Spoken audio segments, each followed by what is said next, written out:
Buenos días, bienvenidos todos a la Escuela de Organización Industrial. Bienvenido sea el ministro de Industria, Energía y Turismo, don José Manuel Soria, el ministro de Educación, Cultura y Deporte, don José Ignacio Wert. Bienvenido el subsecretario del Ministerio de Industria, don Enrique Hernández Bento, también presidente de esta casa, el secretario general de Universidades, don Juan María Vázquez, directores generales, rector César Nombela, autoridades, queridos amigos. Tenemos el honor en esta ocasión casi de cumplir con un rito, porque es el tercer año consecutivo que se produce la firma de este convenio entre el Ministerio de Industria, Energía y Turismo y el Ministerio de Educación, Cultura y Deportes. Y además lo hacemos con la satisfacción de que desde la Secretaría General de Industria, desde la Dirección General de Industria y de la Pequeña y Mediana Empresa, se ha podido consolidar el programa de iniciativa emprendedora.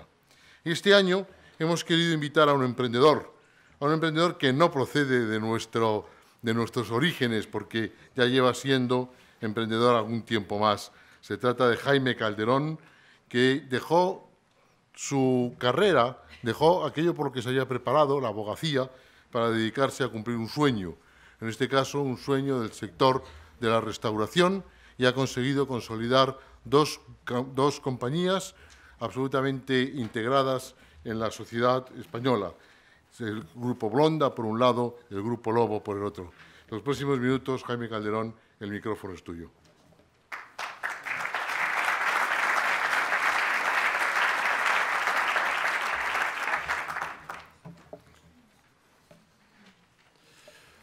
Bueno, buenos días a todos. En primer lugar, quiero agradecer a la Escuela de Organización Industrial que haya contado conmigo para este acto.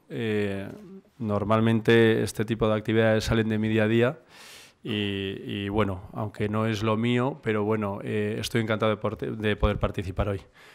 También quiero saludar a los ministros de Cultura y de Industria y al resto de los presentes en este acto y en este acuerdo. Bueno, en primer lugar, a mí el otro día, cuando me llama a la oficina Fernando, que lo conozco de hace unos años, me dice, oye, Jaime, mira, me apetece que un emprendedor participe en la firma de este acuerdo, porque siempre pues, va a dar un punto de vista o va a dar su visión sobre lo que ha sido un poco la trayectoria emprendedora desde que yo monté mi primera empresa hace ya 12 años hasta la situación actual, que ya pues, la empresa ciertamente tiene una cierta consolidación, ¿no? Entonces, para mí realmente la utilidad de venir aquí hoy es bueno, poder contar esta experiencia mía y sobre todo por poder transmitir las carencias y dificultades que me he encontrado en primera persona como emprendedor, sobre todo en los primeros años, y por otra parte la cantidad de satisfacciones que ha supuesto todo este esfuerzo realizado a lo largo de estos años, ¿no? Mi proyecto empresarial básicamente, las raíces vienen de una edad muy temprana. Yo vengo de una familia numerosa, somos 5 hermanos y siempre he dicho que un poco el origen viene de casa. Mis padres no se han dedicado nunca a nada relacionado con la actividad empresarial. Mi padre ha trabajado toda la vida en banca y mi madre es ama de casa, ¿no? Pero sí que, ahora que contaré alguna anécdota, el porqué de todo esto, yo en casa pues realmente nos han enseñado desde hace mucho tiempo a sacar un poco, pues sacarnos las habichuelas desde el principio. La anécdota de esto que os contaba, yo me acuerdo que tenía 12, 13 años, pues organizaban en el colegio un viaje a esquiar. Y bueno, pues yo comenté a mi padre, oye, pues me gustaría ir y demás, que van todos mis amigos y tal. Entonces, bueno, pues ese año me lo pagó y fui una semana blanca, además, por estos días. Al año siguiente se volvió a organizar este viaje y mi hermano, el que me sigue a mí, que tiene un año menos, también quería ir. Entonces mi padre dijo, pues mira, los dos no vais, va uno y como tú has ido el año pasado, este año a ti no te toca. Entonces, claro, yo me quedé así, pero es que si van todos mis amigos, no me puedo quedar yo sin viaje a esquiar. Entonces dije, pues lo voy a organizar yo. Entonces hablé con una agencia de viajes. Me comentaron que si llevaba 30 personas más, pues me daban una gratuidad Y entonces, pues bueno, pues lo organicé y fue gratis, ¿no? Luego el resto de mis amigos me decían, oye, ¿tú qué jeta tienes? Digo, ya, pues ahora lo organizáis vosotros. Pero bueno, entonces esto es verdad que fue una experiencia pionera y durante muchos años, como esto funcionó, el segundo año, ya con otro hermano mío, no este segundo que me seguía, que me quitó la plaza, sino con el tercero, organizamos pues una serie ya, no solo del viaje este, sino que organizamos para otros colegios y otras universidades. Al cuarto o quinto año llegamos a llevar una temporada casi a 600 personas a esquiar entre... Todo esto lo hacíamos en casa, con el teléfono de casa, que mi madre estaba negra porque en aquella época no había móviles y teníamos bloqueada la línea de casa. Y bueno, yo me acuerdo además precisamente tener el primer móvil de todos mis amigos con 18 años por una necesidad imperiosa de no bloquear el teléfono en casa, ¿no? Bueno, esto que lo cuento así a modo de anécdota, realmente es el proceso que surge de una necesidad, entre comillas, de querer hacer algo y decir, oye, pues ¿qué puedo hacer para buscarme la vida y poder llegar vamos, en este caso concreto, a la realización de estos viajes, ¿no? Luego ya, esto fue un poco en la época del colegio, aunque luego continuamos, estuve de hecho a punto de montar una agencia de viajes centrada en temas de esquí, pero bueno, me requería mucho tiempo y como decía Fernando, yo he estudiado una cosa un poco rara también, yo he hecho Bellas Artes y Derecho, además aquí en la Complutense. Son dos carreras que distan bastante, pero realmente siempre en casa he tenido ese apoyo de poder hacer lo que hemos querido, ¿no? El problema, ¿cuál fue? Que yo una vez que termino la carrera, bueno, yo durante la carrera, luego los fines de semana estaba apuntado a un catering de camarero y entonces pues todos los fines de semana íbamos a bodas y a eventos y bueno, en fin, me dediqué mucho tiempo al tema de la hostelería. Entonces, cuando termino de estudiar, me planteo un poco cuál es la situación que tengo.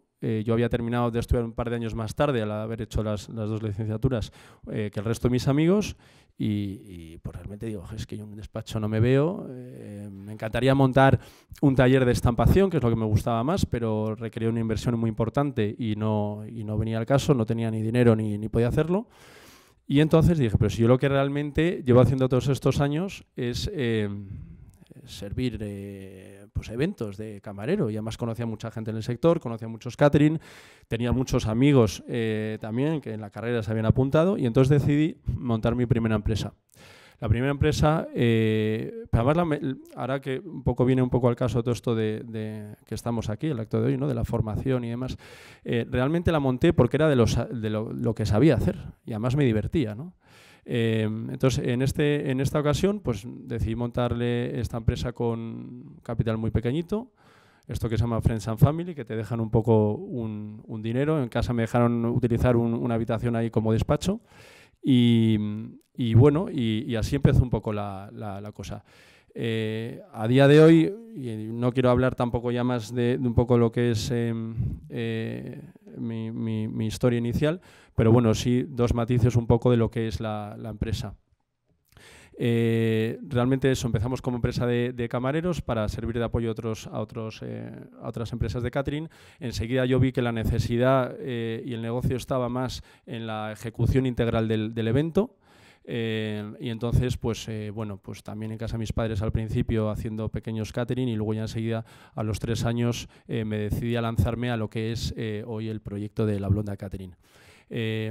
Cogimos unas naves ahí en la calle Pradillo, que rehabilitamos, unas naves grandes, donde seguimos actualmente. Yo me acuerdo, la nave al principio éramos 3 empleados y la nave tiene 500 metros cuadrados, entonces llegabas allí y daba miedo.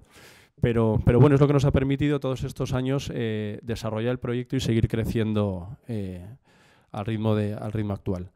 Luego, pues la línea del catering hemos ido también creando otras líneas de negocio, como son los espacios. También tenemos una nave donde la dedicamos para eventos en Madrid, y el último proyecto del catering ha sido una finca que hemos dedicado también para bodas y grandes eventos en la carretera de Burgos, que son unas antiguas naves ganaderas de 1900, del año 1920, hemos hecho un proyecto de recuperación integral muy bonito, con un proyecto de paisajismo, en fin, una cosa así como muy cuidada y que gracias a Dios está funcionando muy bien. En la misma línea, una vez que realmente emprendes, vas viendo muchas necesidades que van surgiendo y bueno, y realmente esto es como una carrera de fondo, ¿no? Yo he ido creciendo, pero siempre sobre la línea de algo en lo que yo conocía y en lo que yo veía una necesidad. En una de las ampliaciones de capital que hice yo para esta nave que os comentaba que montamos, entró un socio que tenía restaurantes. Con este socio monté la otra línea de negocio que comentaba Fernando al principio, y hemos montado una serie de restaurantes en Madrid. Ahora tenemos 3, más luego llevamos también una concesión en la Fundación Juan March, de lo que es la cafetería de la Fundación, y que damos servicios de desayunos, comidas y luego los catering para reuniones y tal. Y la otra línea de negocio pues es unas tiendas de sándwiches y ensaladas que se llama Sémola Sándwich and Salads, donde damos pues las típicas ensaladas y sándwiches para tipo takeaway para ejecutivos, ¿no? Entonces, realmente esto es un poco lo que ha sido el desarrollo de mi empresa.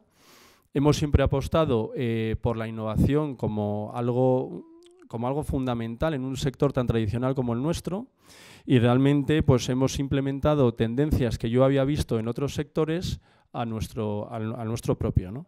Yo, por ejemplo, un ejemplo muy tonto, yo todos los años voy a la Feria de París, que es una feria de decoración, que es la mejor que hay en Europa, y traigo pues cosas de fuera que utilizo pues desde bandejas, uniformes, mantelerías, que no están en el circuito usual de la hostelería. Entonces, pues cuando tú las pones, pues llaman la atención.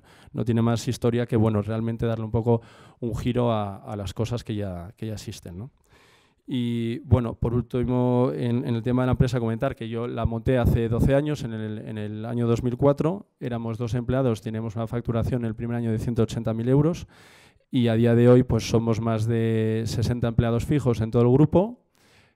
Contamos también con unas 80-100 personas eventuales, que son los camareros y cocineros para los eventos, y tenemos una facturación por encima de los 5 millones de euros. Por volver un poquito, que ya os he contado, como decía aquella persona, he venido a hablar de mi libro, no quería hablar solo de la empresa, sino un poco también lo que ha sido las inquietudes, como os decía, las carencias y satisfacciones que he tenido a lo largo de estos años. Yo cuando monto esta primera empresa me encuentro con 3 problemas. Uno de ellos, bueno, el que pasó rápido realmente fue ese que se habla siempre, el miedo al fracaso del emprendedor.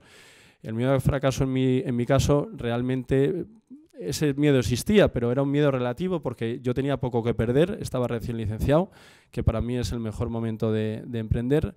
No tenía cargas familiares, no tenía hipotecas, no tenía una situación adversa para emprender, y entonces pues realmente el miedo existía, pero me parece más meritorio muchas veces el que monta una empresa que lo deja todo con 50 años, con la hipoteca y los 3 niños, ¿no?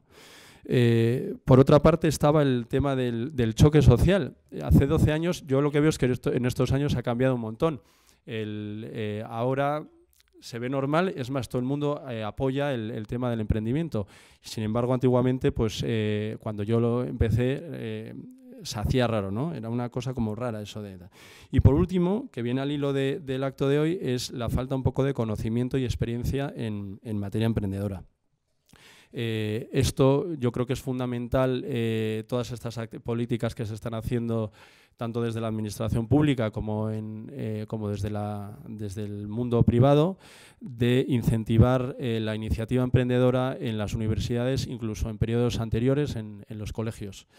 Yo realmente, bueno, en el tema de los colegios he participado en alguna ocasión, en alguna actividad también, en las que a los niños se les ofrece en el colegio pues tiene que formar su propia empresa con un proyecto de negocio y demás, y bueno, y otros tipos de actividades como la que hay hoy en la Escuela de Organización Industrial, que tiene como objetivo mostrar a los alumnos universitarios la creación de una empresa como una alternativa atractiva frente al empleo por cuenta ajena. Bueno, realmente en esta línea también la importancia del fomento de la creación de empresas me parece muy importante, porque el estudio, esta implementación que yo creo que debe de haber, se debería hacer como una línea transversal en todos los estudios. Es decir, tan importante es este tipo de acuerdos que se hacen en carreras como económicas empresariales, como el que estudie pues, letras también pueda tener, o estudie Bellas Artes, que fue mi caso, una asignatura o una materia que le incite a poder crear su propio proyecto, ¿no? Si oye, uno es de Bellas Artes, pues puede crear su propia galería de arte y tiene que tener un poco un conocimiento en esta línea. Más allá de todo esto, la conclusión, un poco en resumen, de esta pequeña experiencia que quería contaros, que tampoco me puedo extender porque no tenemos mucho tiempo, es que yo realmente, mi deseo es que todas estas propuestas como la que se firma hoy, y ojalá haya muchas más, inciten a que mucha más gente de la que lo hace actualmente, creo que ahora la edad media está en los 40 años en España, pues que esa edad media baje y realmente que se vea como una alternativa fundamental al empleo tradicional del que sale recién licenciado y busca trabajo pues en una empresa o posita como funcionario público, ¿no? Y realmente mi sueño es que yo el día de mañana, cuando yo tengo 2 niñas, cuando mis hijas el día de mañana bueno, pues, terminen y puedan decidir qué hacen, pues les hayan enseñado en el colegio y en la universidad a hablar en público mejor que su padre, realmente a expresarse, a resolver problemas, a asumir riesgos y responsabilidades y en fin, y que realmente tengan en la creación de una empresa una alternativa que realmente merecedora de un reconocimiento social. Por ese mismo motivo animo a todos los que habéis participado en estos programas como el de la EOI a lanzaros a crear vuestro propio proyecto porque realmente creo que merece la pena. Muchas gracias.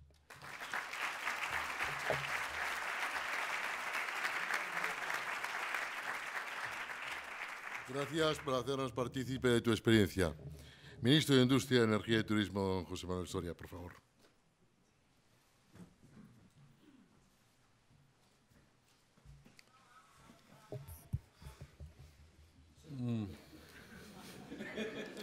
Muy buenos días, Ministro de Educación, Cultura y Deporte, Subsecretario del Ministerio de Industria, Energía y Turismo, Director de la Escuela de Organización Industrial, Secretario General de Universidades, Rector, magnífico, distinguidas autoridades, señoras, señores, muy buenos días.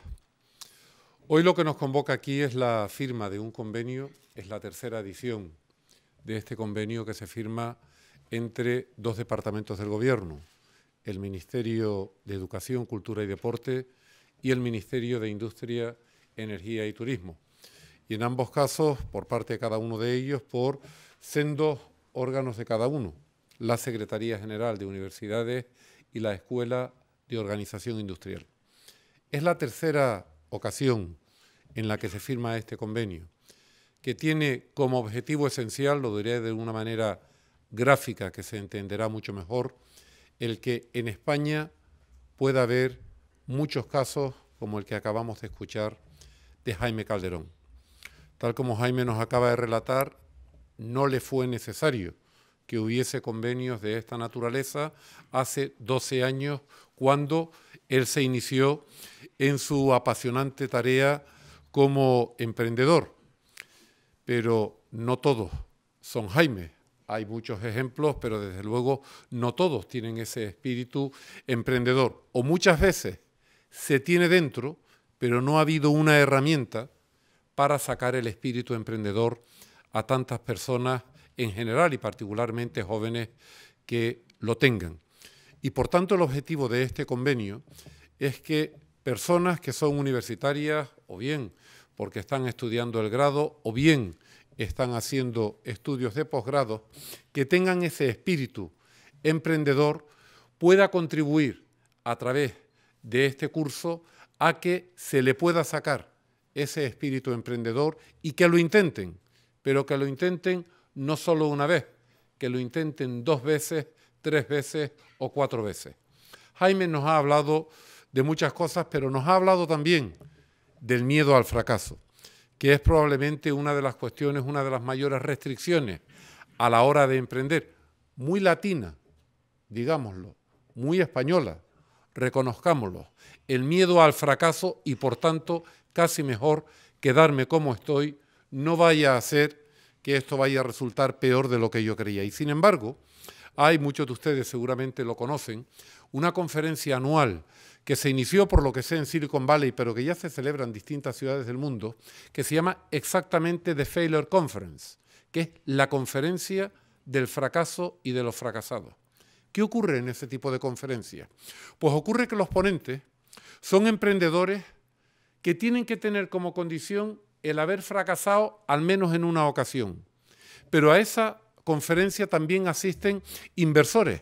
Asisten inversores justamente para detectar cuáles son aquellos emprendedores que mayor número de veces han fracasado, porque, de acuerdo a esa mentalidad, cuanto más has fracasado, menor es la probabilidad de que vuelvas a fracasar otra vez, porque se supone que de cada uno de los fracasos estás aprendiendo. Y justamente la propensión marginal a financiar proyectos en este tipo de conferencias aumenta por parte de los inversores exactamente en relación a aquellos que más veces han fracasado. Por tanto, recojo lo que Jaime ha dicho en su exposición, el miedo al fracaso, que siempre existe en cualquier parte de la actividad humana, también desde luego en la emprendeduría, creo que tiene que tomarse justamente como lo contrario, como una fortaleza, porque ahí puede estar la base exactamente de que aumente la probabilidad para el acierto. Segunda cuestión. Este es un convenio que además enlaza directamente con una de las líneas de política económica de este gobierno. ¿Qué es lo que se propone este gobierno desde el principio de esta legislatura? Se propone que haya más crecimiento económico. ¿Y por qué esa obsesión con que haya más crecimiento económico? Porque tenemos el convencimiento de que solo con más crecimiento económico puede haber más oportunidades para el empleo. Pero para que haya más oportunidades para el empleo, tiene que haber más inversión. Y para que haya más inversión, tiene que haber más empresas. Y para que haya más empresas, tiene que haber más emprendedores. Y esa y no otra es la razón de por qué también desde el principio ha habido medidas, ha habido iniciativas normativas directamente encaminadas a impulsar el que hayan más emprendedores en la economía española. Pongo como ejemplo la Ley de Emprendimiento e Internacionalización de la economía española. Pero no se trata solo de que haya un marco para facilitar que haya más emprendedores. Se trata también de que se pongan a disposición de esos potenciales emprendedores líneas que les permitan obtener una financiación que en los circuitos financieros convencionales, fundamentalmente los bancarios, es más difícil por distintos tipos de razones. Digo de paso algo, o recuerdo de paso algo que muchos de ustedes saben también, y es que en España la financiación no bancaria ocupa una proporción muy baja en relación a lo que supone la financiación con instrumentos no bancarios, no convencionales, a distintos proyectos de emprendimiento. Bien, pues esa es la razón por la cual también desde el Gobierno se han impulsado las líneas de financiación, por ejemplo, a proyectos que incorporen un grado alto de innovación. ¿A través de qué herramienta? De la Empresa Nacional de Innovación ENISA. O potenciando proyectos de obtención de financiación para reindustrialización, es decir, para crear centros de producción nuevos, o de competitividad para mejorar las condiciones de centros de producción que ya existen. Estos programas normalmente pues, se dan en unas condiciones mejores que las del mercado. Para la edición, la convocatoria de este año 2015 se llega incluso a tipos de interés del 1,6%, con la parte elevada de la horquilla en el entorno de un 4,3%. Son proyectos que se dan de financiación con 10 años de plazo, con 3 años de carencia normalmente, en fin, con unas condiciones que son ventajosas. ¿Cuál es el problema? El problema es que muchas veces estos recursos que están disponibles porque están presupuestados en los presupuestos generales del Estado no llegan a todos los proyectos que podrían beneficiarse, muchas veces por un problema de información, otras veces porque en la misma presentación de los proyectos para obtener financiación con ellos se detectan pues fallos, se detectan errores que hacen que no sean acreedores de esas herramientas. Esa es la razón por la cual este año en la convocatoria introducimos por primera vez la figura de un simulador financiero para que cada uno de los emprendedores que desee acceder a ese tipo de financiación pueda simular, introduciendo ya los datos que tienen en relación a su proyecto de inversión y tener una idea aproximada de si va bien orientado o no va. Pero además, aparte de ese simulador financiero, entre el momento de la convocatoria y el momento de la decisión final de la resolución, se establece un periodo de 2 meses durante el cual directamente en el Ministerio de Industria, de Energía y Turismo se atiende a quienes quieran, digamos, resolver las posibles dudas que puedan tener en relación a lo que es la viabilidad de su proyecto. Digo esto porque efectivamente estamos en un mundo, lo decía antes Jaime también, donde parece que está cada vez más de moda el ser emprendedor. Yo quiero pensar que no es una moda, quiero pensar que es una necesidad. Y es una necesidad que está directamente vinculada a lo que antes les decía, de disponer de más inversión, por tanto más empresas, por tanto más emprendedores, porque esa es la única manera de que se pueda crear más empleo, empleo estable y empleo productivo. Por todo ello, quiero agradecer una vez más al ministro de Educación, Cultura y Deporte. Con la tercera edición de este convenio serán aproximadamente unos 6.000 alumnos de grado o de posgrado en toda España, los que se habrán beneficiado entre el año 2013, 14 y 15, que serán pertenecientes aproximadamente a unas 45 universidades, algo más o alrededor de unas 14 comunidades autónomas, y todo ello con el objetivo, insisto, como decía al principio, de que en España podamos tener muchos más casos de éxitos como el de Jaime Calderón. Muchas gracias.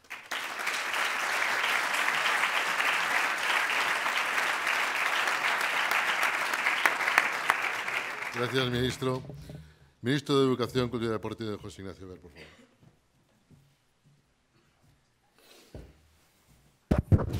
Ministro, subsecretario, secretario general, director de la... No sé si yo con el micrófono, José, no me apaño.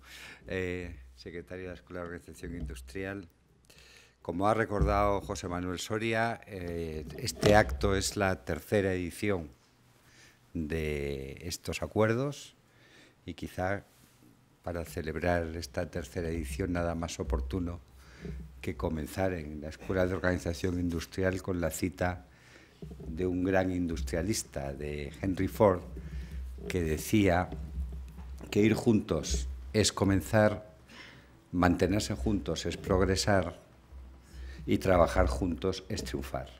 En esta tercera edición es ya las cifras que ha comentado el ministro de Industria lo ponen de manifiesto, es ya la edición del triunfo. Yo creo que la colaboración entre el Ministerio de Industria, Energía y Turismo y el Ministerio de Educación, Cultura y Deporte en el desarrollo de esta iniciativa, su tercera edición, es una señal clara de consolidación y de éxito. Un éxito que tiene mucho que ver o que va mucho más allá de, como también lo decía José Manuel, va mucho más allá de las modas.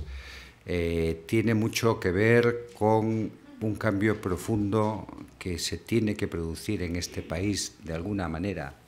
Y después de haber escuchado a Jaime, habría que decir que ya se está produciendo en este país, pero que tiene que servir para cambiar radicalmente el modelo de crecimiento y para cambiar también las bases del modelo de crecimiento. El lugar del emprendimiento en la economía española y también diría que el lugar del emprendimiento en el imaginario de los españoles está cambiando, pero tiene que cambiar mucho más.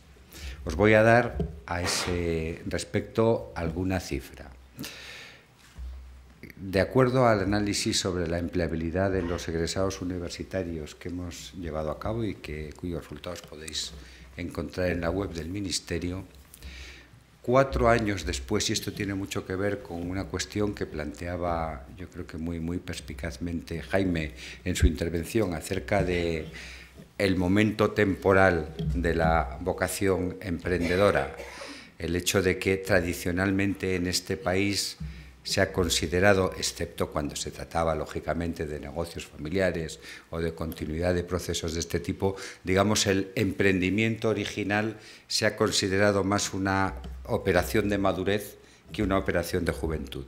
Y efectivamente, si vemos los datos de ese estudio de empleabilidad, observamos que 4 años después de acabar sus estudios universitarios, de los egresados españoles, tan solo un 10% es ocupado por cuenta propia, es decir, está en algún tipo de actividad emprendedora. Pero si descendemos al detalle, en realidad el resultado es mucho más modesto, porque en muchos casos la condición de autónomos en la que están afiliados a la Seguridad Social es simplemente el reflejo, bueno, no deja de ser una actividad emprendedora, pero le llamaríamos del mini emprendimiento que supone la práctica profesional liberal. Y por eso, donde se ve una proporción mayor de autónomos es en la arquitectura, en alguna ingeniería, en el derecho, etc. En ese sentido, el emprendimiento creador de empleo del tipo del que nos ha descrito Jaime es muy poco frecuente, y hay algo que llama más la atención. Es especialmente poco frecuente en quienes son egresados de disciplinas en principio más relacionadas con el emprendimiento, por ejemplo, empresariales. Es decir, la tasa de salarización de los egresados de empresariales es más alta que, por ejemplo, la de los arquitectos o la de otros tipos de egresados. Eso tiene que ver, evidentemente, con la naturaleza de sobre todo la estructura de oferta de empleo que ha prevalecido en este país durante mucho tiempo, pero también tiene mucho que ver con mentalidad. Tiene que ver mucho con mentalidad, tiene que ver con la falta de prestigio del emprendimiento como una posibilidad no solo razonable, sino como una posibilidad atractiva para un egresado universitario.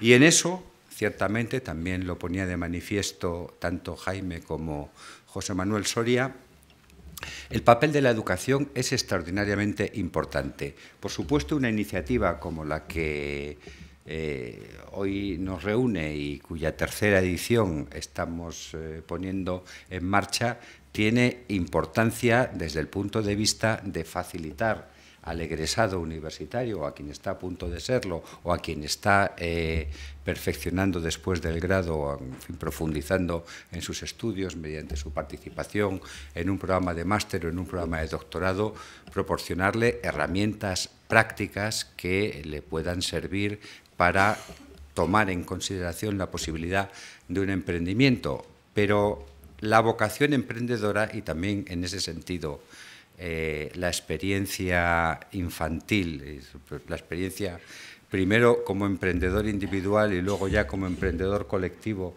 con su hermano, el que le robaba las posibilidades de los cursos de esquí que nos ha relatado Jaime, creo que es muy proporcional. El espíritu emprendedor se desarrolla fundamentalmente cuando la personalidad se está formando. Es no voy a decir que sea un rasgo genético, es un rasgo que también tiene una importante carga cultural, pero que en todo caso necesita un entorno en el que prosperar, y ese entorno obviamente tiene que propiciarse en la escuela. Por eso, en la norma a la que ha hecho referencia el ministro de Industria, Energía y Turismo, la ley de apoyo a los emprendedores e internacionalización de la actividad emprendedora, hay 2 artículos que precisamente se refieren a la enseñanza y al fomento del emprendimiento y el espíritu empresarial, tanto en la educación primaria y secundaria como en la propia educación universitaria.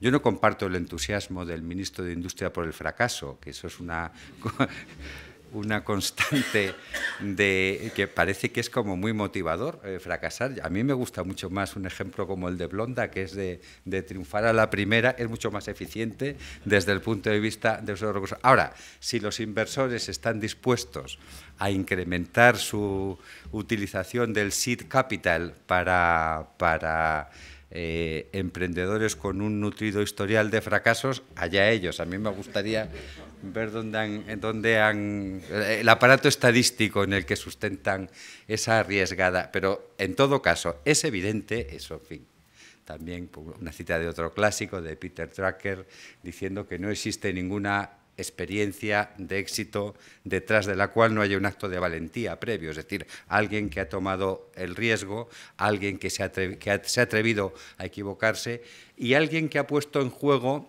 recursos propios, evidentemente, porque el recurso más valioso que uno tiene es su tiempo y su apuesta vital, pero también, como en el modelo F&F que nos contaba Jaime, Family and Friends, recursos de los demás que han triunfado en el sueño, que han confiado en el sueño de otro. Y todo esto es extraordinariamente importante, y si estamos pensando en un cambio en nuestro patrón de crecimiento y en nuestro patrón de creación de empleo, si estamos pensando en un cambio de la economía del ladrillo a la economía de la neurona, lo que no podemos olvidar es que junto a lo que pudiéramos llamar entrenamiento del talento o formación del talento, hace falta también que ese talento se forme en la capacidad de atraer nuevo talento, en la capacidad de generar nuevas empresas, porque efectivamente sin emprendedores no hay empresas, sin empresas no hay empleo, sin empleo no hay crecimiento, no hay progreso, no hay inclusión, porque aquí no solo estamos hablando de dimensiones económicas, estamos hablando también de dimensiones sociales. Esta es una iniciativa que, como recordaba antes José Manuel Soria, ya ha movilizado a más de 5.000 universitarios. Este año estamos calculando que a través de 70 cursos vamos a ser capaces de facilitar estos módulos a aproximadamente cerca de 3.000, 2.700 estudiantes. Yo quiero agradecerle al Ministerio de Industria, Energía y Turismo, a través de la Subsecretaría y la Escuela de Organización Industrial, realmente la iniciativa que en su día tuvo y el apoyo económico que presta a esta iniciativa. Quiero agradecer también a la escuela, particularmente, el que proporcione el entorno y que proporcione las herramientas de conocimiento, y estoy seguro de que entre todos vamos a mantener esta iniciativa durante muchos más años y que ya no hablaremos solo de éxito como Henry Ford, sino que nos vamos a salir del mapa. Muchas gracias.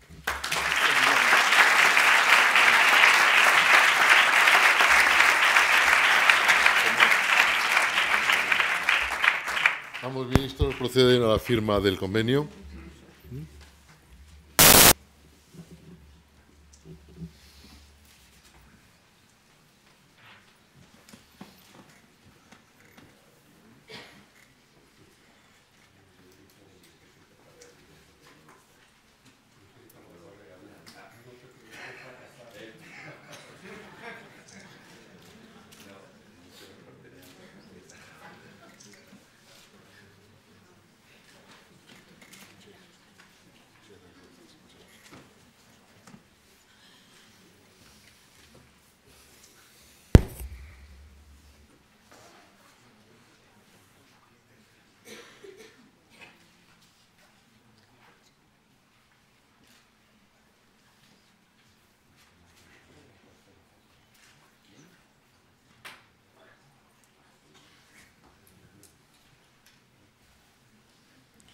Muchas gracias.